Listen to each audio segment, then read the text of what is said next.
విలేజెస్‌లో గుడి ప్రతిష్ట అంటేనే చాలా సందడిగా ఉంటుంది. ప్రతి ఇంట్లో కూడా చుట్టాలతో నిండిపోయి ఎంతో సందడిగా చూడటానికి కన్నుల పండుగగా అనిపిస్తది. ఆ రోజంతా కూడా అమ్మమ్మ వాళ్ళ ఊరిలో అయితే గుడి ప్రతిష్ట చేస్తున్నారు. వేణుగోపాల స్వామి, అలానే ఆంజనేయ స్వామి ప్రతిష్ట అయితే జరుగుతుంది.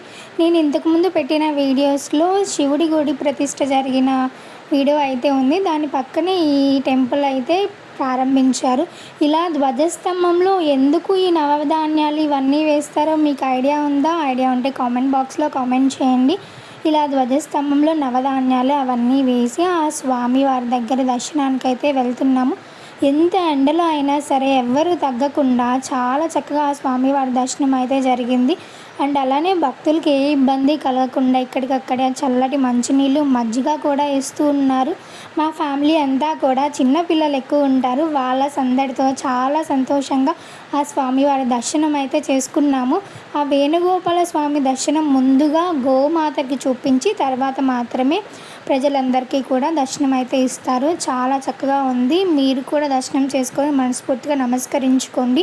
ఆ స్వామివారి ఆశీస్సులు మన సబ్స్క్రైబర్స్ అందరిపైన ఉండాలని అయితే నేను కోరుకుంటున్నాను. ఎంతో భక్తితో ఆ స్వామివారికి భజనలు చేశారు. అలానే ఊరంతా కూడా అన్నదానం జరిగింది. చాలా చక్కగా గుడి ప్రతిష్ట అయితే జరిగింది. అలా ప్రతిష్ట చేసిన తర్వాత బయట స్వామివారి కళ్యాణం కూడా జరిపించారు. సో కళ్యాణం కూడా మంచిగా చూసుకొని ఆ స్వామివారి దర్శనం చేసుకొని ఇంటికి వచ్చి చుట్టాలందరితో సందడిగా ఆ రోజంతా కూడా గడిచిపోయింది.